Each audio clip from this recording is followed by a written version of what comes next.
The vote took less than 4 minutes. That was all the time it took for the Galactic Conclave to decide that humanity was no longer worth the oxygen it breathed. The chamber itself was obscene, an impossible cathedral of suspended crystal platforms and floating light, gravity bending politely around species that considered physics a suggestion. Empires tens of thousands of years old gathered there, their representatives calm, ancient, confident in the permanence of their rule. At the center stood one human. Ambassador Elias Ror did not sit. Humans rarely did, when it mattered. He stood with his hands clasped behind his back, posture military even though he hadn't worn a uniform in 20 years. The faint scars at his temples marked where combat implants once lived. He had removed them to appear civilized enough for this place. It hadn't helped. Motion carried, intoned the arbiter, its segmented voice echoing without emotion. By unanimous decision, the species designated Homo sapiens is hereby declared non-essential to galactic stability.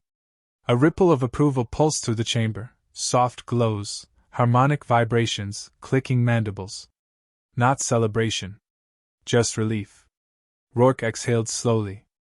Non-essential, he repeated. That's the word you chose. The arbiter didn't bother to turn. Your history demonstrates an uncontrollable tendency toward escalation. Your wars are inefficient. Your ethics flexible. You destabilize trade regions simply by existing. Rourke nodded once. We were invited here. We followed your laws. We paid your tariffs. We bled in your proxy wars. Yes, the arbiter agreed. Which makes this decision regrettable. Regrettable, Rourke echoed softly. A crystalline delegate chimed in, its voice like breaking glass. Humanity will be relocated beyond the Perseus fringe. All colonies within conclave space are to be dismantled within 10 cycles. Non-compliance will be met with force. 12 human worlds. Billions of lives. Spoken like a zoning correction. Rourke felt something cold settle in his gut. Not rage, not fear. Something worse. Understanding. You know what's out there, he said. The fringe is an exile. It's a death sentence.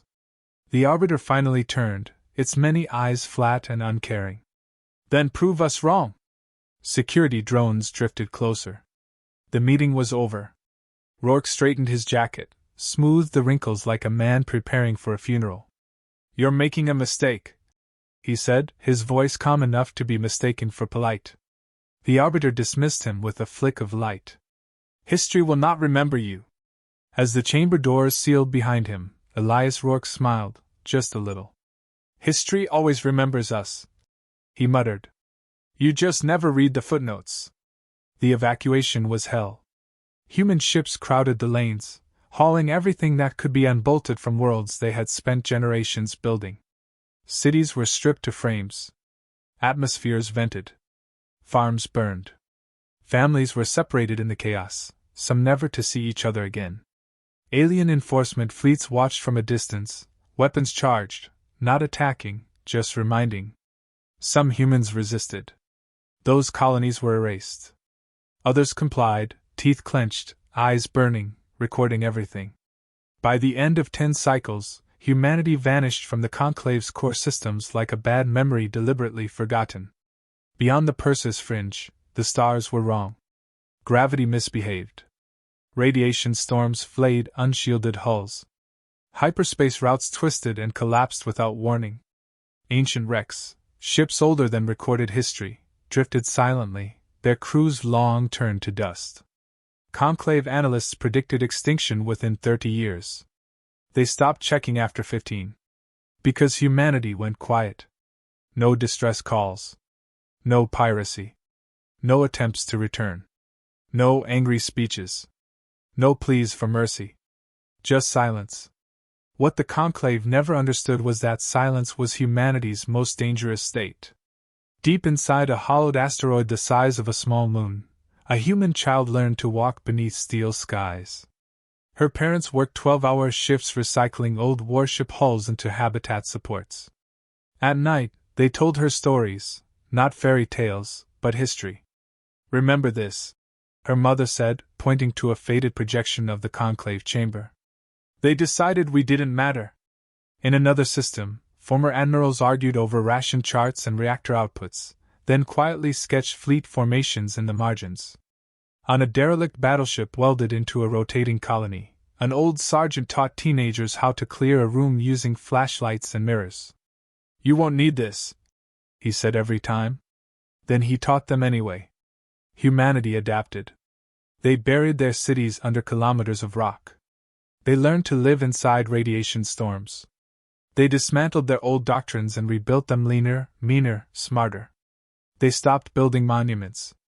They built infrastructure. Shipyards hidden inside nebulae. Data vaults buried in neutron star shadows. Fleets disguised as debris fields. Entire populations moved through encrypted civilian traffic so clean it looked boring. Most of all, they learned every alien language, every political fracture, every economic dependency the conclave had ignored because it assumed eternity. Human engineers discovered that ancient alien tech didn't break physics, it avoided it. So humans stopped trying to understand it politely, and started forcing it to explain itself. Progress accelerated. Quietly. Elias Ror died 72 years after the Exiled vote. He died in a garden beneath artificial sunlight, watching children who had never seen Earth play beneath trees cloned from a genetic archive he'd personally smuggled out. Before he died, he recorded a final message. It wasn't a threat. It wasn't a speech. It was instructions. "Don't rush," he said, voice weak but steady. "They think time belongs to them. Let them keep thinking that. Build where they won't look. Grow where they won't count. And when you return," he smiled faintly, "make it educational." The recording ended. Humanity kept building. And somewhere far away, in polished halls of power, the Galactic Conclave congratulated itself on a galaxy finally made safe from humans, never noticing the quiet shift in trade balances, the subtle rerouting of supply chains, the way entire regions had started relying on systems no longer under conclave control. By the time they noticed the shadows moving at the edge of their maps, it was already far too late. The first strike came without warning. The Jathel Empire prided itself on precision. Crystal towers of command, shields layered like geological strata, fleets calculated down to the femtosecond. And yet, when the Terran Third Fleet appeared, ghostly, angular, almost impossibly fast, their scanners blinked blank. Systems reported nothing, and then everything collapsed at once. Entire sectors went dark. Command nodes self-destructed, not from missiles or torpedoes, but from the subtle manipulation of gravitational resonance. One Jathel admiral described it later as the stars themselves laughing before swallowing us. The conclave was stunned. Admiral Kaelvar stared at the data on his console, jaw tight, claws tapping nervously against the alloyed desk. "Impossible," he hissed. "Their tech, it's primitive. That cannot succeed." The screen flickered and a human appeared. Not a holographic avatar, not some pre-recorded message. A live feed. She leaned casually against the railing of her command bridge, hair streaked with silver, eyes sharp, shoulders relaxed in a jacket that had clearly seen too many battles. "Still primitive," she said with a grin. "We just learned how to use it better than you ever imagined." Kaelvar's claws twitched. "Identify yourself." "Marshal Anika Rourke," she replied, voice smooth, venom wrapped in civility. "Granddaughter of Elias Ror. Remember him?" The transmission cut seconds later. The Admiral's flagship shuddered violently, as if the stars themselves had reached into the hull and clawed it apart. The Conclave called it a polite escalation. The galaxy reacted in panic. Armadas converged on the fringe, weapons bristling, superweapons charging, fleets forming in patterns older than most human histories. They expected battle. They expected resistance. They expected the humans to die like the Conclave had decided they would. They found cities. Hidden in nebulae, folded inside collapsing stars, woven into artificial pockets of space-time, human civilization had flourished. Populations in the trillions. Industry humming like a heart. fleets that dwarfed anything the conclave had fielded in centuries. Humans didn't beg. They bargained poorly. "You declared us non-essential," Marshal Rourke said during the emergency summit, her voice steady as a laser beam. "We took that personally." An arbiter attempted diplomacy. "The past need not dictate." Rourke's voice cut through the chamber like gunfire. "Oh, we agree. That's why we didn't come for revenge. We came for succession." The room froze. Silence, not fear, but disbelief. War erupted, and humanity's style was unconventional. They hacked conclave AIs mid-battle, turning entire fleets against each other without a single human casualty in sight. They bribed oppressed species, flipping alliances faster than the conclave could even compute loyalty. Bureaucracy became a weapon, legal loops froze capital ships in orbit, star systems were locked down by a single signature, and ancient treaties weaponized against their creators. On the ground, human infantry were something else entirely. Old soldiers, veterans of wars the conclave didn't even know existed, taught the next generation to fight like shadows. Efficient, patient, brutal when necessary. One battalion famously held a city against 3 alien armies for 11 straight days. Only one human survived. He laughed as he cleaned his rifle, waiting for the next attack. It wasn't fear that won humanity victories. It was memory. Humans remembered being weak. They remembered hunger, betrayal, and exile. They remembered humiliation. And they made damn sure anyone standing in their way did too. But not all humans were warriors. In liberated sectors, engineers, scientists, and diplomats spread quietly, repairing infrastructure, restoring lost ecosystems, sharing knowledge of forgotten tech. They fed starving populations, taught oppressed species to defend themselves, and restored trade networks broken for centuries. A liberated alien governor asked a human colonel during one operation, "Why help us?" The colonel shrugged, voice weary but sharp. "Because we remember what it's like to be told you don't matter. And we hate that memory enough to make sure no one else suffers it the same way." Even as war raged, humanity built. Industry never stopped. Ships never stopped leaving the docks, carrying weapons, food, medicine, and occasionally, children who would grow up to fly fleets of thousands. The conclave started losing, not just battles, but allies. Not because humans were merciful. They weren't. Not because humans were saints. They weren't. Because humanity reminded the galaxy what it had ignored: justice was more than the arbiter's whim. By the time the conclave realized the true scale of the Terran comeback, entire sectors had quietly flipped allegiance. Not by treaties, not by force, but by competence, by example, and by sheer, undeniable proof that humans worked. And deep in the chaos, Marshal Anika Rourke prepared the next stage. The galaxy thought it was seeing a rebellion. It wasn't. It was a reclamation. And the conclave would learn, too late, that humans never asked for permission. The conclave collapsed faster than anyone could predict. Not because humanity's fleets were unstoppable, though they were formidable, but because truth proved far deadlier than any weapon. Human intelligence operatives had spent decades quietly compiling the archives of the conclave itself: votes, debates, private memos, records of calculated betrayals. The galaxy had never seen transparency like this. Entire sectors learned that wars had been engineered for profit. Species had been condemned to extinction because of petty disputes or the ambition of a single arbiter. Trade networks had been manipulated to starve populations while feeding conclave coffers. The moral high ground evaporated overnight. Revolts ignited spontaneously. Loyalists defected. Vassal species refused orders. Planets that had once prayed for protection began hoarding weapons, learning from human tactics. And then came the twist, the moment that truly fractured the conclave's fractured authority. Marshal Anika Rourke, standing in the very chamber where her grandfather had been humiliated decades ago, addressed what remained of the conclave. "We are not here to rule you," she said.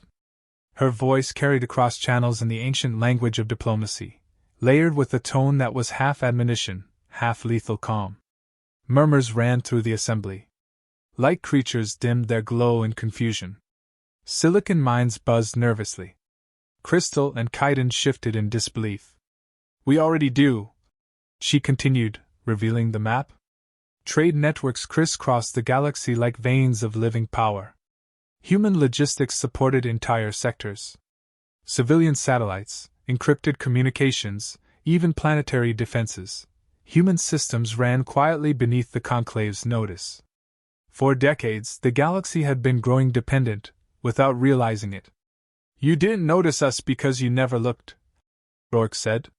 Her eyes swept the chamber, unflinching, hard as steel. While you argued, we built. While you judged, we mastered. While you decided who mattered, we became essential. One arbiter screamed, mandibles snapping with pure terror. You can't. This will collapse everything. Rourke inclined her head. Maybe. Empires are fragile things. Civilizations less so. The chamber fell silent. She let the pause stretch, letting the weight of their neglect sink in. The final confrontation was ceremonial. Symbolic. A gesture more than a fight. A fleet loyal to the conclave made a last stand above a yellow sun. The flagship's bridge was alive with fear and confusion, thousands of alien commanders shouting orders that the humans had already anticipated, rerouted, or nullified. Human vessels danced through the void, calculating, surgical, efficient. Boarding pods delivered shock teams that struck only the most critical nodes. Defense arrays were bypassed. AI cores were subtly corrupted to misreport battle data, making the attackers believe victory was impossible while it was already inevitable. On the ground, human infantry moved like shadows, cleaning one installation at a time. Veteran officers led squads in urban combat with precision, teaching new soldiers the brutal lesson of patience: fight hard, fight smart, and leave no one thinking they could have beaten you. By the end of the campaign, the last alien flagship burned in orbit. Its leaders, those who survived, were captured. Some begged for mercy. Some shouted curses. All were humiliated. Humanity did not celebrate. They rarely did. They were exhausted. They had paid the price in lives, in blood, in decades of preparation that stretched across generations. After the war, Marshal Rourke returned to Earth. The planet had been carefully preserved, layered under the careful stewardship of hidden stations, terraformers, and environmental safeguards. Cities stood in ruins, rebuilt layer upon layer, alive with humanity's return. She walked through them, observing the quiet resilience of ordinary life: children playing among scaffolding, engineers calibrating old tech, farmers tending fields that had survived centuries of neglect. She stopped at a memorial, a simple stone, unadorned but polished by hands she recognized. Elias Ror, her grandfather. Exile. Strategist. The man who had planted seeds no one had seen. We're home, she whispered. And for once, her smile held no steel. Only the weary relief of a journey completed. But the galaxy did not hear cheers, did not witness celebrations. Humanity's victory was quiet. Purposeful. They rebuilt, restructured, and reclaimed, but with a philosophy forged in exile: power is fleeting, but endurance is eternal. Some species hated them. Some loved them. Most simply adapted, understanding that the galaxy had changed in ways the conclave could never have imagined. And deep in the shadows of hyperspace, hidden among nebulae and wormholes, fleets waited. Not for war, but for the inevitable next moment the galaxy forgot the lessons of the past. Because humans didn't need to announce themselves. They only needed to exist. And existence, for a species exiled and underestimated, was already victory. History didn't call it the human conquest. Not officially. Politicians and historians across dozens of alien cultures called it the quiet takeover. A subtle, creeping dominance that left empires bewildered and dependent, fleets reassigned, and trade networks flowing in patterns no one had predicted. The conclave's own archives described it politely as restructuring, though behind closed doors, the elders admitted their terror. Humans did not pretend to be saints. They never had. Some sectors hated them forever. Systems once loyal to the conclave tried, briefly, desperately, to resist, only to discover that rebellion against humanity now meant isolation from supplies, communications, and security networks. Others learned quickly to rely on human guidance. Some even began to love them, not blindly, but because humans remembered a lesson the galaxy had long forgotten: competence, fairness, and the quiet power of not forgetting who you are. Marshal Anika Rourke did not throne herself in luxury. She walked among planets, checking the work of engineers, advisors, and soldiers. Her decisions were deliberate, sometimes harsh, often controversial, but always guided by one principle: humanity would never again be treated as irrelevant. Old rivalries died slowly. Ancient grudges simmered under the surface, but they were tempered by necessity. The galaxy had learned that humans were not to be underestimated, not to be ignored, and never to be treated as weak. A young alien diplomat asked her once, voice trembling with curiosity and fear, "Why didn't you destroy us completely? Why not rule with absolute power?" Rourke smiled faintly, eyes hard but not cruel. "Because that's not how civilizations survive. You can destroy everything, but you won't earn loyalty. You won't earn respect. And you won't earn stability. We remembered what it was like to be exiled. We remembered what it was like to be considered non-essential. We didn't want to rule through fear, we wanted to be essential. And now we are." The galaxy understood slowly. Trade networks, communication grids, and security protocols all pointed to the same truth: humanity wasn't just back. Humanity had built a silent empire. One that no one had seen coming, one that had grown while the conclave was busy patting itself on the back. One that didn't scream, didn't demand attention, didn't beg for recognition. Humans didn't need to. The stars had learned to respect them anyway. Somewhere in the Perseus fringe, deep in a hidden shipyard, a fleet of new human battleships was completed. Young officers were trained in tactics that the galaxy didn't yet know existed. Veterans watched silently, nodding in approval. Humanity didn't celebrate this fleet, it was simply another step forward. Another layer of preparedness. Another reason why no one would ever underestimate them again. The galaxy learned a lesson older than any history book: never mistake silence for weakness. Never confuse exile with defeat. And never tell humans they do not belong among the stars.